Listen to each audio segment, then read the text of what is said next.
Hi, I'm Harry Gregson-Williams, and we're here in my studio in Santa Monica, California. And I don't really know what we're going to talk about. What are we going to talk about? You.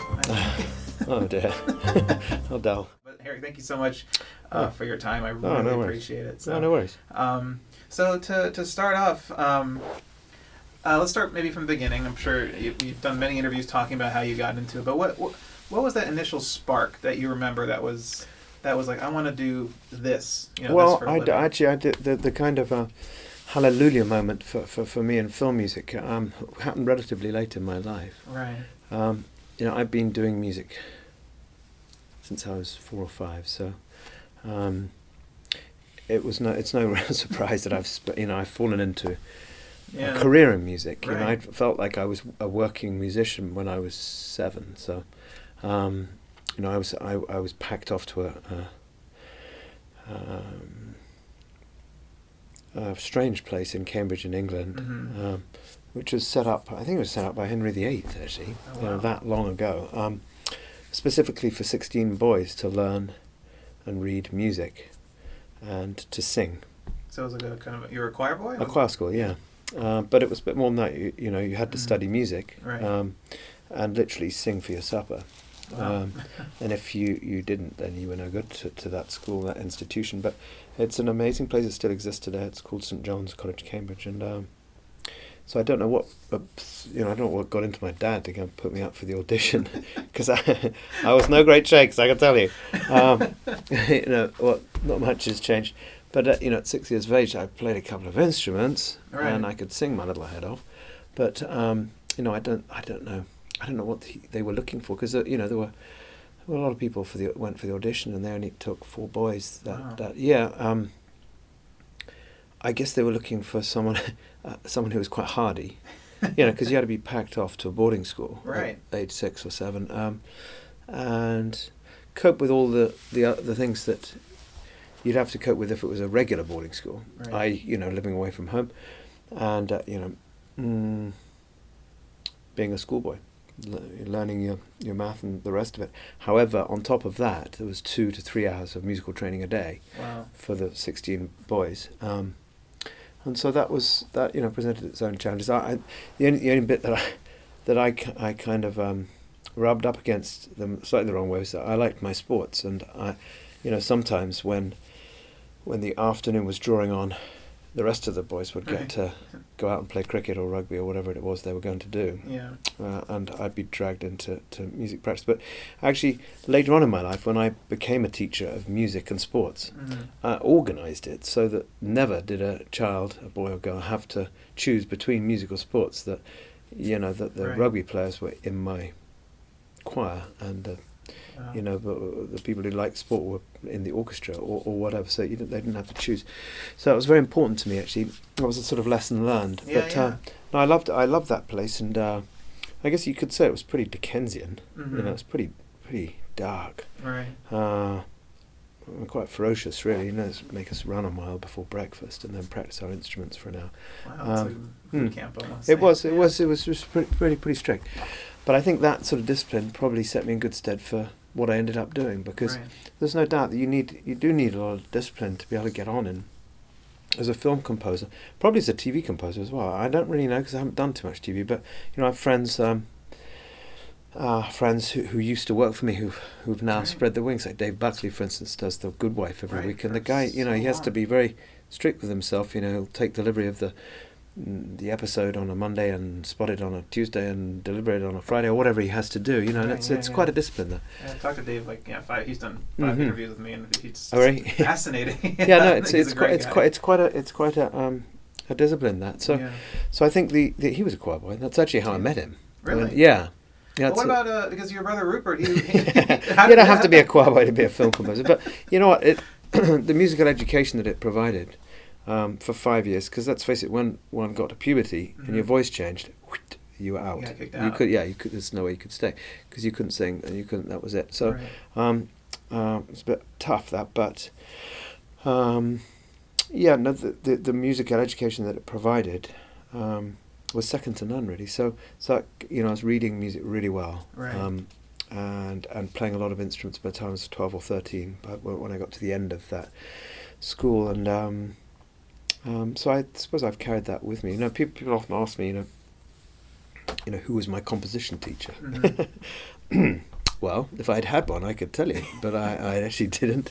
I didn't study composition. It probably shows horribly, but it's true.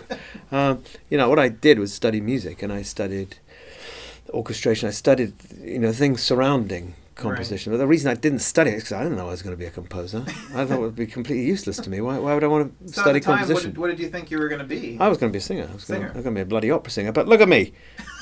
I showed up at music school in London, and everybody on my course was like 6'3" with a beard and wearing sandals, and I was just this slightly post-pubescent guy. My voice had barely changed, and no, it was clear that just wasn't going to happen. Right. But that was what I thought I was going to do, because I was so sort of trained in that way. And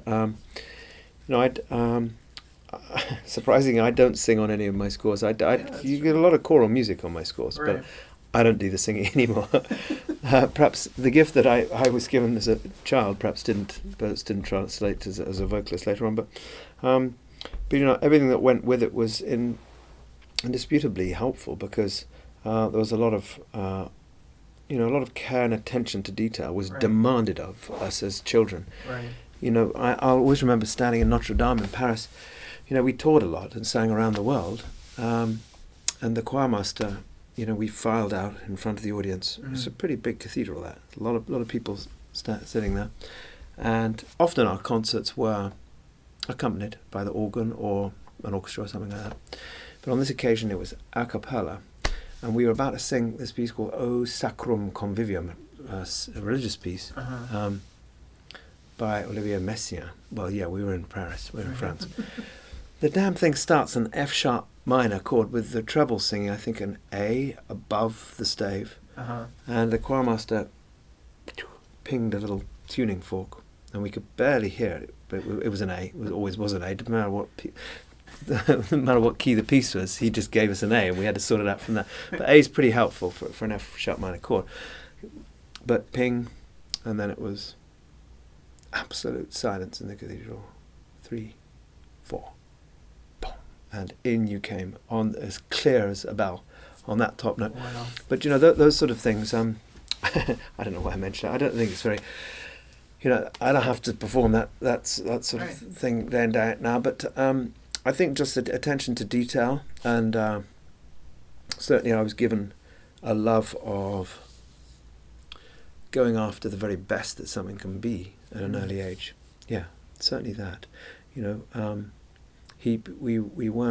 We weren't trained to be slightly good. We were Right. trained to be absolutely Yeah. really good. Yeah. And he didn't accept anything differently. And because one was on a scholarship, one actually felt that a lot. Right. That standards had to be high, and there was no other way of going about it. So I don't know, cut on how many years, and here I am. It's all been downhill since. Yeah, no, I never studied composition, but maybe I should. Maybe one day I will. But no, I'm quite serious about being a composer now, and what that entails. And I've had my start. I had my lucky break. I had my schooling through Hans Zimmer and Right. and a few number of other composers actually that bear mentioning. Richard Harvey, who gave me my very original start in Richard England. is great. I love Yeah. Richard. Yeah. Well, he, I started making the tea for him back in about 1990.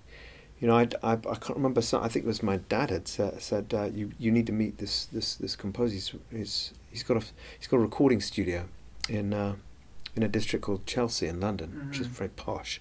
It's a bit like saying, someone's got a recording studio in Beverly Hills. Right. You're like, oh, okay, can I go to it? So I said, can I have his phone number? He's like, sure. So I called Richard out one night in about 1995. So I'd been travelling and teaching music up until that point. Right. But I was interested in getting in the studio. And I had a little bit of experience there, not much. And I called him, and he was obviously in the middle of a session. I was in London, but I was not close to him. He was in his posh studio. I don't know where I was. And he said, look, listen, I haven't got time to speak to you now. Where are you? So I said, I'm in London. He said, well, where are you staying? So I said, well, I don't know, friend's couch. I really haven't got any plans at all. He's like, great, today's Saturday. What are you doing tomorrow? So I said, well, I don't think anything. He said, can you play cricket? So I said, yeah, no, I love cricket. That's baseball in your parlance. I know cricket. So I said, sure. He said, great. Do you like curry? So I said, yeah, sure I do. So he said, look, can you meet me at such and such a pub at noon tomorrow, and you can play for my cricket team, and we'll have a curry in the evening. We'll talk about what you want to do. Wow. So we became fast friends right there and then, and he hired me, as a kind of runner, apprentice, T-boy, goodness knows what, orchestrator, arranger, fellow cricket enthusiast, straight on the spot, and Wow. and I stayed with him for 5 years or something. It was through working at his studio that one day I met Hans Zimmer, Right, who happened to friends, move into one of the studios there for a prolonged period. Mm-hmm. So he was about to do Crimson Tide, and that sort of stuff, and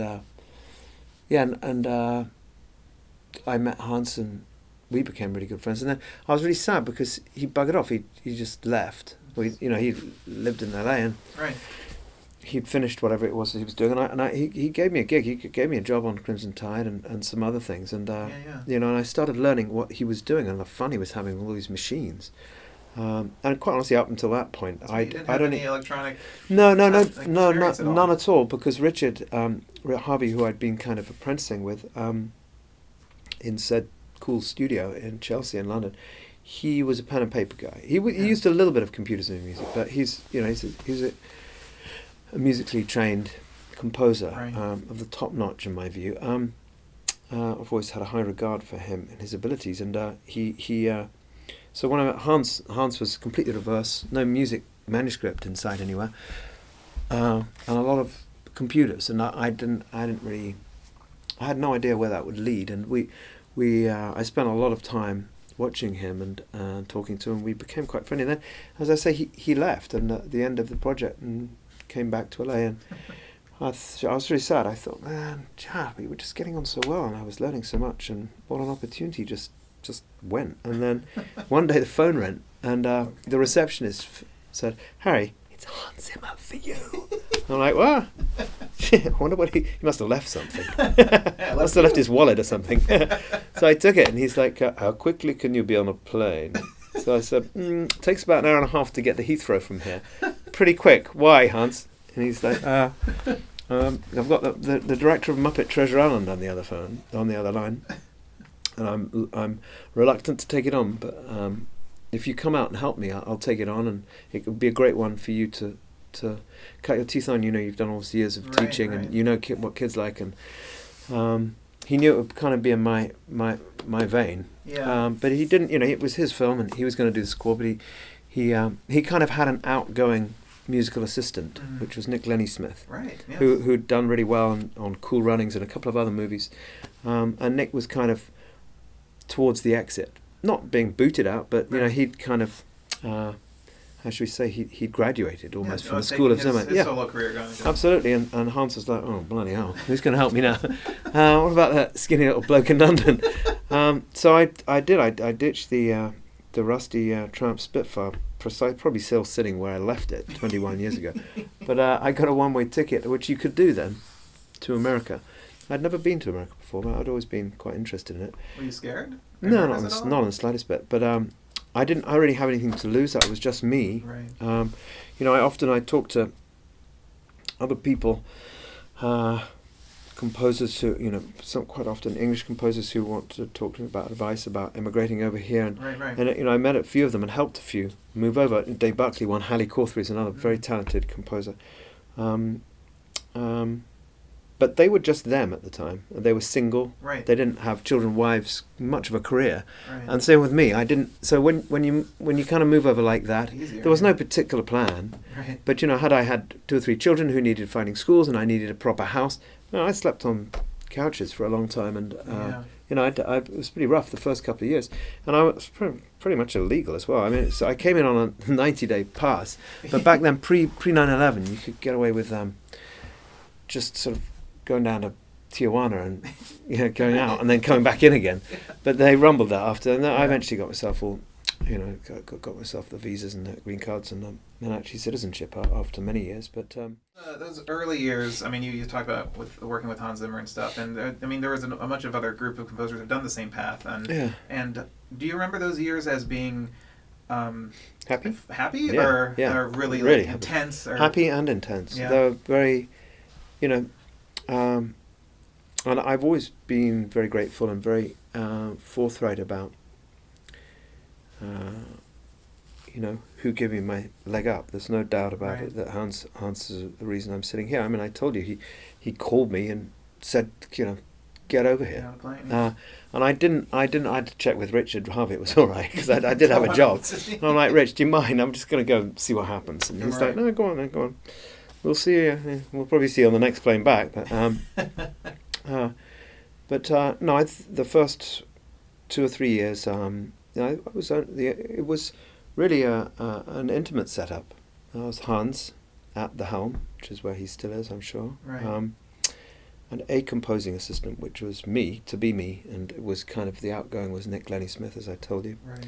There was aid tech, who was Mark Streitenfeld, long-haired German guy, very. We became really good friends immediately. I love Mark. Yeah. And he had a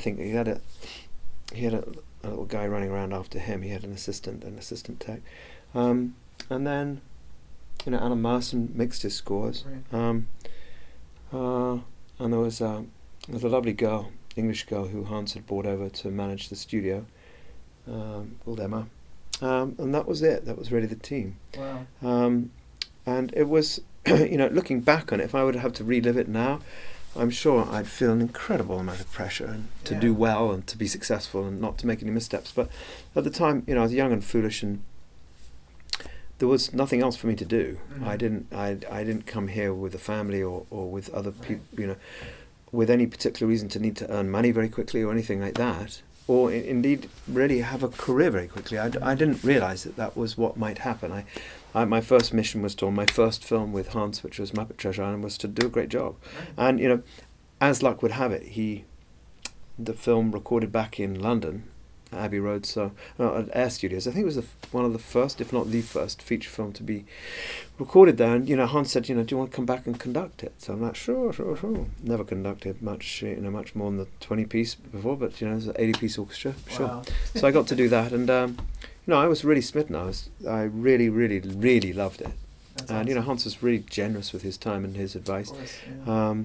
And, I had no gear, and you needed gear to be able to keep up with Hans, because he had all these bloody machines full of samples. So, for me to be useful to him, I had to have a ridiculous amount of these stinking Roland 760 samplers, which was the thing of the time. Right. They're sort of history now. But I said, well, Hans, how do I get them? He said, you take out a bloody bank loan. That's how you do that. And I said, but Hans, no bank will give me. They're going to be about $4,200 each, and you said I have 27 of them. And he's like, come on, we'll go to Bank of America. I'll whatever you do, co-sign. So you better not screw up. So they lent me the money. He said, one day that'll buy you a house. Maybe it did, I don't know. But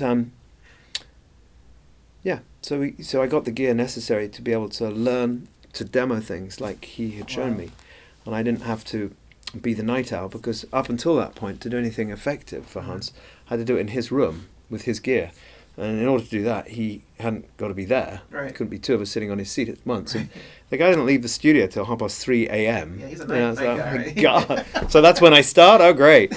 So that was my starting point. So that was the first couple of years were a bit brutal like that, but fun as well. I was totally up for it. I'm sure, yeah. You had a few collaborations with John Powell, of course, and you guys did amazing work. And but that was it wasn't an arranged marriage, right? Was it you guys say, oh, let's work together? Did Hans put you guys on ants together? No, well, I suppose I must have been at Media Ventures, as it was called then, a couple of years, and then John showed up a couple of years after me, and he was at a very different stage. When he showed up, he had already been a very successful jingles writer, commercials writer.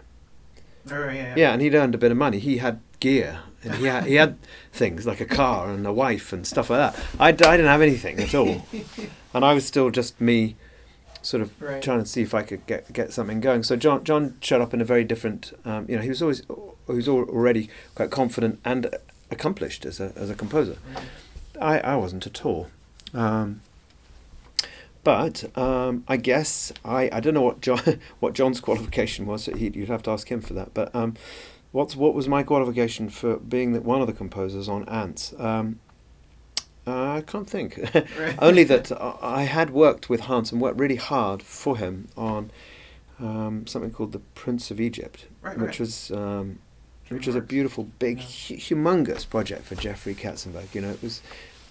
I don't think it was as successful as he would have liked it to be, but it had an amazing cast, and it was a musical. Yeah. And it needed a lot of score and a lot of the songs arranging. Right. Stephen Schwartz wrote the songs, and Hans and me and John Powell, Gavin Greenaway, who'd also shown up at the same time, were charged with arranging some of these songs and helping on the score. And I was most focused on the score. Mm-hmm. John and Gavin had done songs before, and they were quite comfortable in that idiom. Right. But I did some score cues and for Hans, and I remember he very generously one time said, "Look, listen, I played him the cue. He made like 10,000 comments."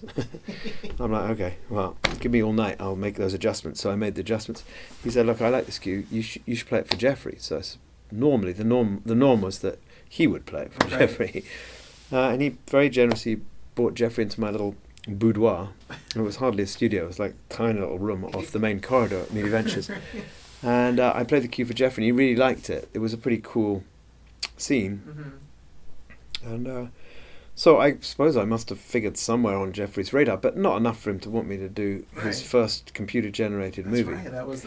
So I think probably the story is that Hans was asked to do it, and he was too busy or didn't want to do it, something like that. And said, "Look, to replace me, you'll need 2 of my minions." So me and John were just put together. Yeah. So it wasn't something we did. He actually had a composing partner anyhow, and still does, I think, with Gavin Greenaway. Yeah. So they have a sort of company together and stuff. So I didn't muscle in on that. No, that was. So we were just asked to do that, and we, I suppose we didn't mess it up too bad because we were asked to do Chicken Run from that Shrek. And you took Shrek on and made Yeah. a huge. But it was time after Shrek. It was time for us to see if we could forge our own paths, and he went off and did his Bourne things, and I went off and did many movies with Tony Scott, and we found our own voices. You did. You guys are, I think, two top auteurs, I think. Well, I don't know about that, but we managed to find our own voices that were separate to each other and to Hans, which was crucial, because the guy cast the big shadow. Yeah, that's I know, that must because be tough for a composer to remove. Well, the cool thing was that Hans never ever asked me to write in his style. Right. I mean, the thing was, if I was going to be an effective composing assistant, I had to write in his style because it was his score, his themes, his movie, and so I did. I hope I was effective on a couple of the movies that I worked on with him. But all the time I had my own little musical agenda, which was bursting to get out, and I just had to wait for an opportunity for that to happen, and I didn't have to wait long. I was very lucky. I did apart from the 3 huge DreamWorks movies. I did some little indie movies that allowed me to sort of flex my own muscles without being in view too much, and just see how things felt, and so that's what I did. And from that, you, of course, Tony is one of the. I think you and Tony have done the body of work. I'm not a musician. I grew up falling in love with film music, into filmmaking. That's what kind of segued me into filmmaking, and Tony's films were one of those things, how I kind of discovered you, of course, through Hans and everything. But and when you were at Fans of Film Music just a few months ago, you mentioned that, which I was so excited to hear, because that's the way I saw it, is that your work with him is almost like a big unified body of work. I kind of mentioned talking about it, which it is. I feel like with Tony Scott. Yeah. And I think that was what he was really aiming at, and that was Tony's plan, was that we should cultivate our style, and part of his style would be me, and the music that went along with his, the way he moved his camera around and all the rest of it. Well, check it out. There's a lovely picture of him up there. I remember you posted that on Facebook. That picture. Yeah, and I've been very fortunate to have hooked up with Ridley's, since then, and we'll see where that takes us. And the Martian was a real joy to work on. Because you're there in Prometheus a little bit. You were there in Exodus. A little bit, and now you finally were able to reunite since Kingdom of Heaven was the last full time you guys worked together. Yeah. So are you coming back for Alien? Yeah, yeah. Oh, you're doing Alien. I'm pretty sure he said I could. Yeah. Okay. Yeah. So that's good. I'm pretty sure he said do the next one. So yeah, that'll be much later in the year, or not for a while yet. But no, I'm excited about that. But going back to Tony, I mean, his style. I mean, you guys worked his edit with your music and everything. Did he ever edit to your music? It seemed like it almost was shaped over the score sometimes. Actually, no. No? That fell to me. My music had to follow his camera moves, and so it became quite methodical. And I had,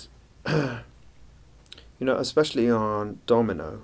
Yeah, that was a crazy one. It was absolutely insane, and we have a little, cue list at the beginning of a movie after a spotting session, and you kind of, that's the kind of ballpark of what the job is, like 60 cues, totaling, I don't know, on The Martian, I think I had 48 cues totaling 82 minutes or something like that. Mm-hmm. So you kind of know what you're up against. On Domino, there was something like 182 starts, because there were lots of little tiny things. Right, little snippets. Yeah, totaling 50 minutes. I couldn't get my head around it, but I actually secretly love that movie, and but that requires a lot of care to detail, attention to detail. Right. Yeah, of course. Because what he needed was the music to be kind of a part of this swooping and his camera flailing about of the camera. Yeah, and it became a sort of character within the film. But he. I don't think he ever cut anything to my. So I feel like to get that kind of structure, though, did he ever use temp music? Did he ever show you temp music? Yeah, okay. He did, and he used. What was started to become quite awkward was that he, after Enemy of the State, when I did Spy Game, there was a little bit of the best sort of moments of Enemy of the State in the temp track, and then when I did Man on Fire, there was the best bits of Spy Game and Enemy of the State, and then when I did the next one, there was so he was kind of building his tapestry, and it all kind of worked. So it was quite difficult for me to get away from that and then find something a little fresh and fresh. So he kind of kept you focused on that sound. Yeah. So in a way, I suppose you could say he was cutting to my music. It just wasn't specially composed for that movie. But yeah. And then another director you've built an amazing collaboration with is Ben Affleck, and you're coming back for his next film, right? I mean, how is it working with an actor who's also a director? I mean, you're scoring his performance as well. I mean, how is that experience differ from just having a director? Yeah, it is actually. It certainly is, and I had never done that before until his second movie, The Town, because he personally wasn't in. He wasn't going to be gone. Yeah, his brother was. Excuse me. But I remember the end of The Town, which is very emotional, and the whole thing with Ben is finding the balance of how much emotion should be, the music should be allowed to contain. Right. And he's very keen for it not to be too much, if anything, be understated. And that plays into my book. Sometimes, I wonder whether I should, if I'd have written all the 50 or 60 scores again that I've done, perhaps I could be more overtly emotional. But, I think in general I'm quite subtle anyhow. I try and be. Yeah. It doesn't sit well with me to clobber the viewer over the head with an emotion. And sometimes I think that's come across, perhaps especially on soundtracks as opposed to within a film, as perhaps... Just the way it's mixed is completely different than how do you listen to it. But I love that you do, and you do it with Ben, you did it with Tony too. I feel like you do a simple piano theme or a guitar theme, and that kind of is the spark that almost bookends, I think. I feel like you don't use it too much in the middle, but... Good, well, we'll see what Ben's next movie is like, but since it's set in the Prohibition area... Right. So, that should be interesting, and...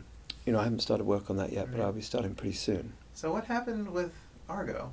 How did that... Because he used... I don't know, you'd have to ask him. He used a piece of your music in it. Yeah, I know he did. I was sitting there, I'm like... He's a Spy Game, Spy Game in there! Yeah. It's like, did they just... I don't know, you'd have to ask the Frenchman then. Yeah. Or put another way, you could ask him why he's not doing the next one. So I don't know.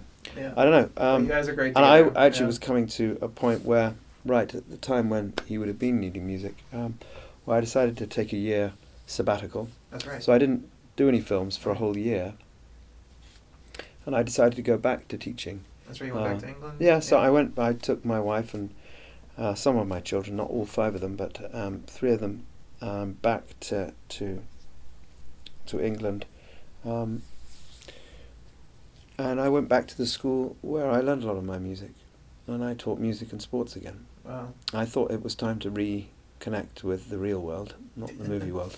And that probably refreshed you too. It really did. It really did. And not so much going back and living in England. I actually missed California while I was away, but not so much that, but more. I think if I have a vocation, it's teaching. You enjoy out of teaching? I do. Yeah. I think if I have one, it's probably that. As opposed to film music, I don't want that to sound like I'm ungrateful to be a film composer. I'm not, but my first love was, and the way I really connected with people to begin with, was with teaching music and sport, and I still love to do that, but I don't really have time to do that as a film composer. So to take a year off was really, really amazing, and rather than, I don't know, sit by a pool for a year or do nothing with myself, I thought, well, what could I do that would be useful and that would be energizing and hopefully inspiring to some students? So yeah, I did that, and at the end of that, when I came back to LA, I had got rid of my very big studio on Venice Beach that I had accumulated a lot of real estate and people who were, had been working for me or with me, and who were about to start working for me or with me, and I disbanded that before I went on sabbatical. Right. So I came back with a clean slate, as it were. Wow.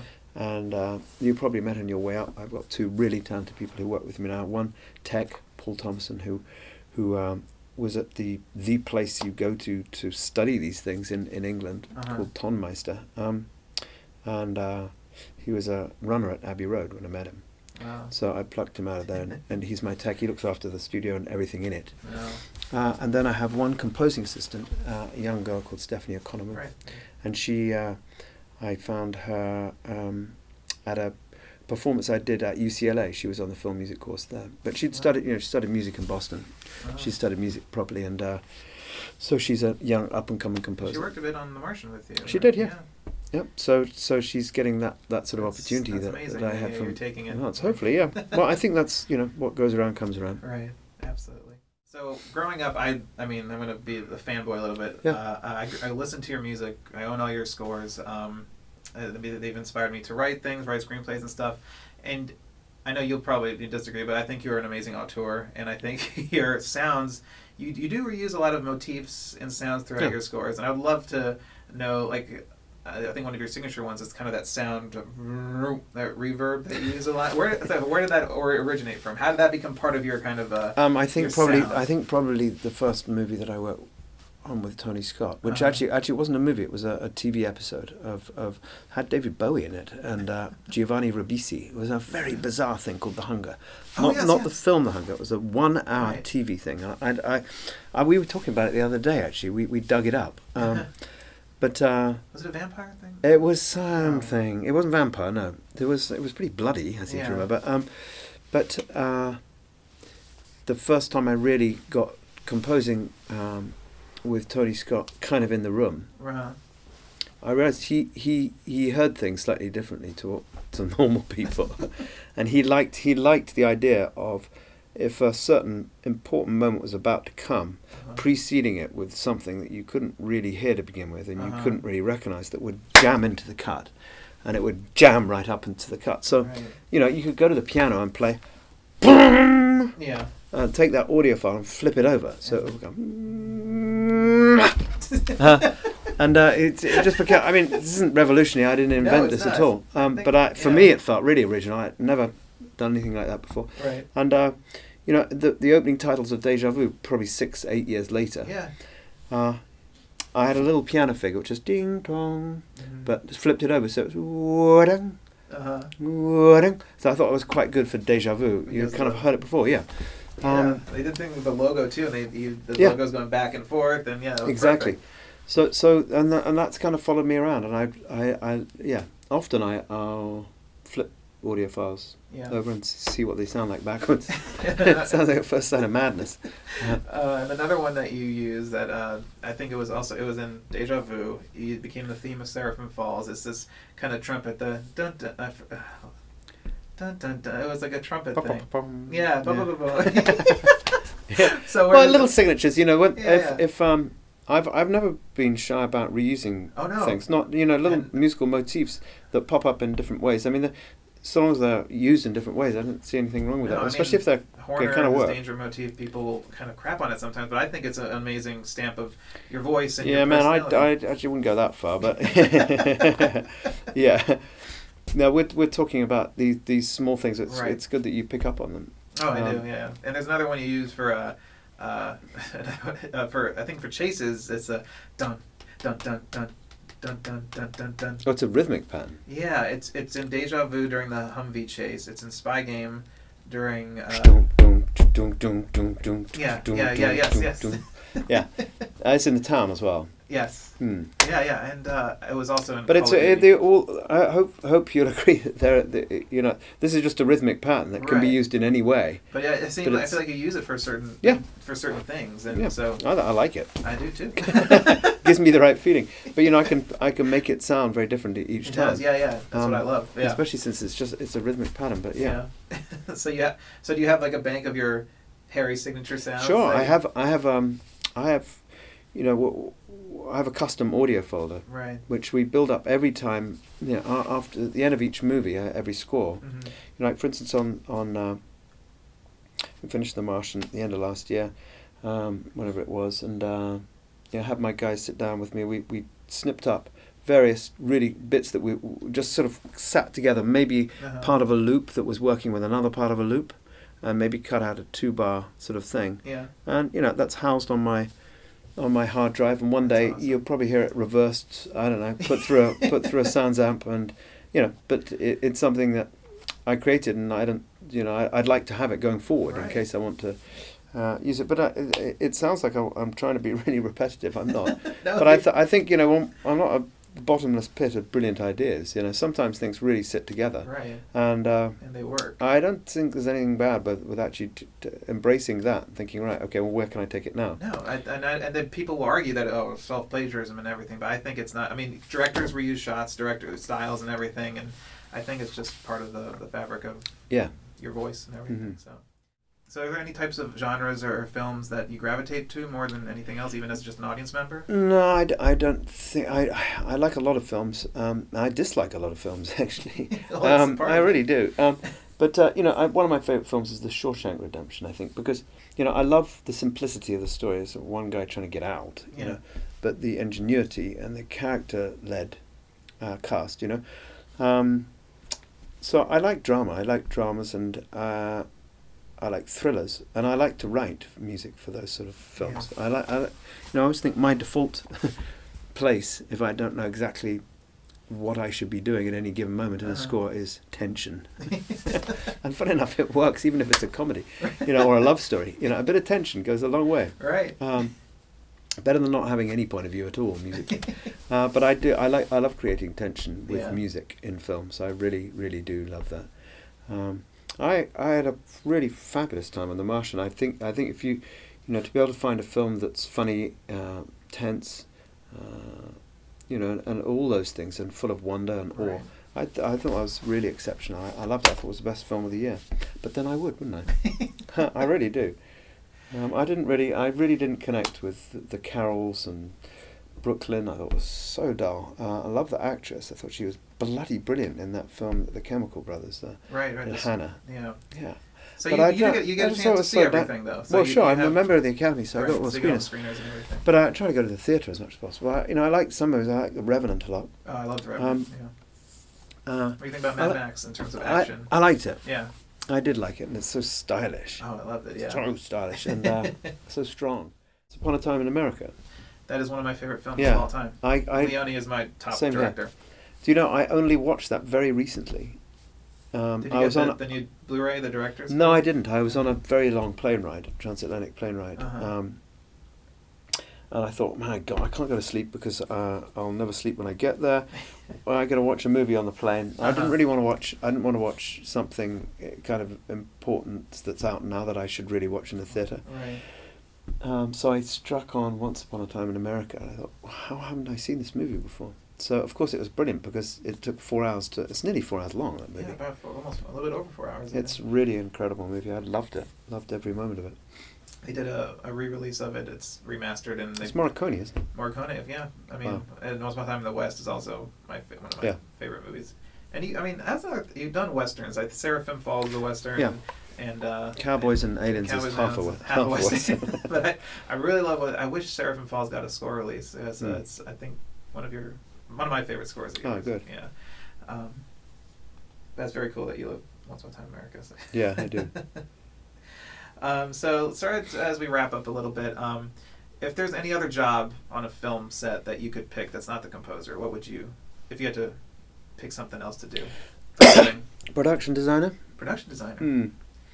What interests you about Well, that? I like art. I like the way things look. I like the way things sound and look, the texture of things.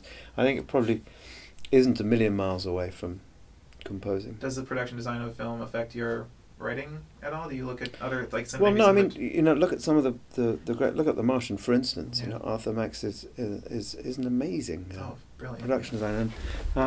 Well, look at Mad Max. Yeah, Yeah.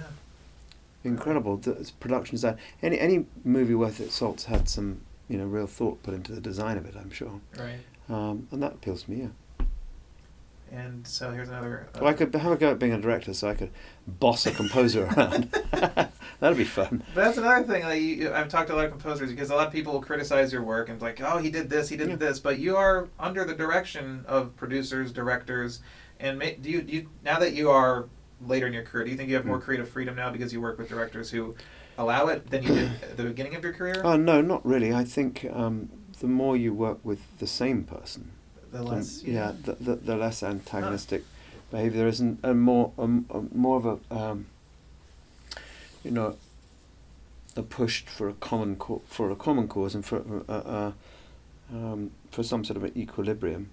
I did several films with Joel Schumacher, with Andrew Right. Adamson, with Ben, and with Jeffrey Katzenberg, and the more one works with the same person, you do get to know them, and with the Scott brothers, obviously, Right. you get to know. There's a sort of language that doesn't need to be expressed because it's pretty obvious. Where because if you know someone's musical tastes, I know, for instance, with Ben Affleck, doesn't like the music to be too overt. Mm-hmm. Doesn't like it to be right down, which is great because I don't range, really want to do that.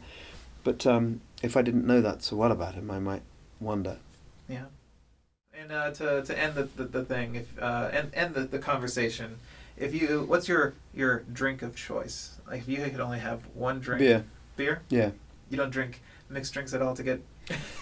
I mean, I drink mixed drinks. I went to a party last night and drank about 3 large glasses of water. So it depends what mood I'm in. That was very unusual for me, I have to say. But then I had quite a day. It was Super Bowl yesterday. Oh, that's right. Yeah. Oh man. So. What's my drink of choice? Yeah, I'd say beer. Beer? Always has been. Yeah, Okay. Especially British bitter beer. Bitter beer. Yeah, but I'd drink any old beer really. Yeah. Well, Harry, I want to thank you again for your time. Oh, please. This has been a real pleasure for me.